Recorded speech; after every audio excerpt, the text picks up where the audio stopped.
नमस्कार। प्रादेशिक समाचार के साथ मैं नूतन लकड़ा। राज्य की हेमंत सोरेन सरकार के कार्यकाल के 4 साल पूरे होने पर आज राजधानी रांची के मोरहाबादी मैदान में राजकीय कार्यक्रम का आयोजन किया गया है।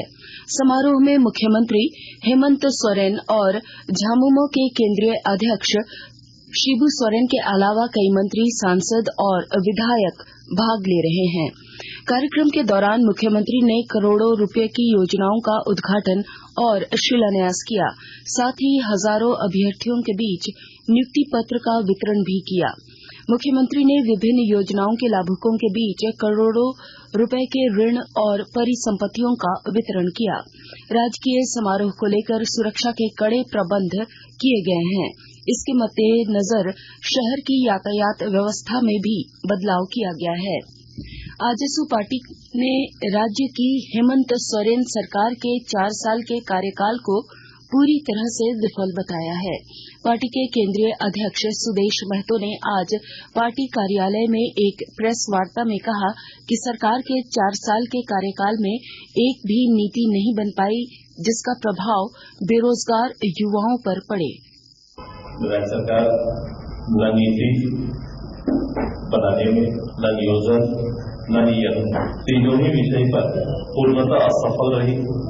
जिस सरकार ने अपने कमिटमेंट पर राज्य के अंदर स्थानीय नीति, नियोजन नीति, विस्थापन नीति, उद्योग नीति, पर्यटन नीति जैसे विषयों पर चुनाव पूर्व और चुनाव के प्रारंभ काल में भी चर्चा की, लेकिन इन चारों में से एक भी नीति सरकार नहीं बना पाई। केंद्र सरकार की ओर से शुरू की गई विकसित भारत संकल्प यात्रा राज्य के कोने कोने में पहुंच रही है और इसे भरपूर समर्थन मिल रहा है।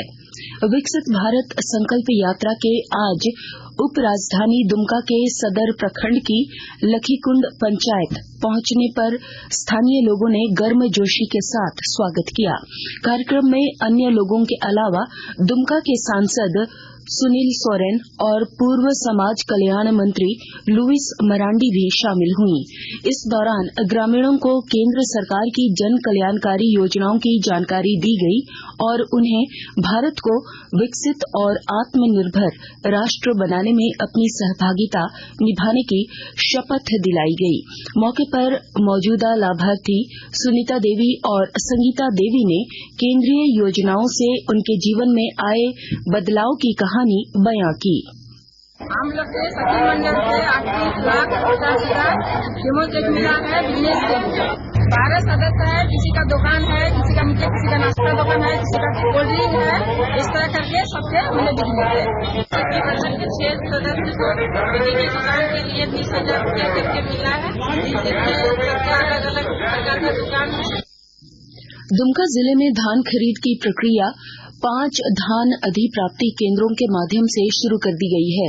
जिले में इस खरीफ विपणन मौसम के लिए कुल 21 धान अधिप्राप्ति केंद्रों को स्थापित करने की मंजूरी मिली है।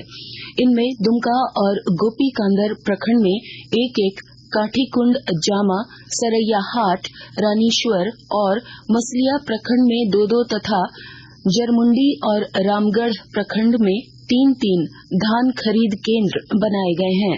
सभी धान खरीद केंद्र लैंपस को बनाया गया है, जहां इस बार ई-पॉश के जरिए धान की खरीद की जानी है। केंद्र सरकार ने इस बार धान का समर्थन मूल्य 2,183 रुपए प्रति क्विंटल तय किया है। वहीं राज्य सरकार ने भी 117 रुपए प्रति क्विंटल बोनस देने का निश्चय किया है।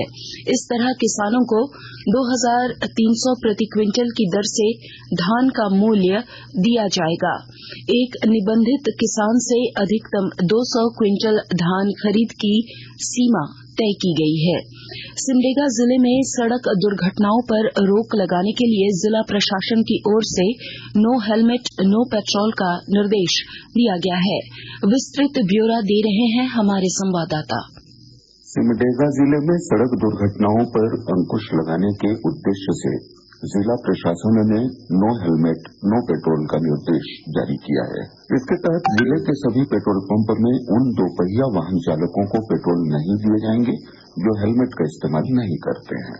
समाहरणालय में हुई एक बैठक में जिला परिवहन पदाधिकारी ओम प्रकाश यादव ने बताया कि विभिन्न थाना क्षेत्रों में सड़क सुरक्षा को लेकर हो रही जांच के कारण पिछले वर्ष की तुलना में इस वर्ष दिसंबर माह में सड़क दुर्घटना में कमी आई है।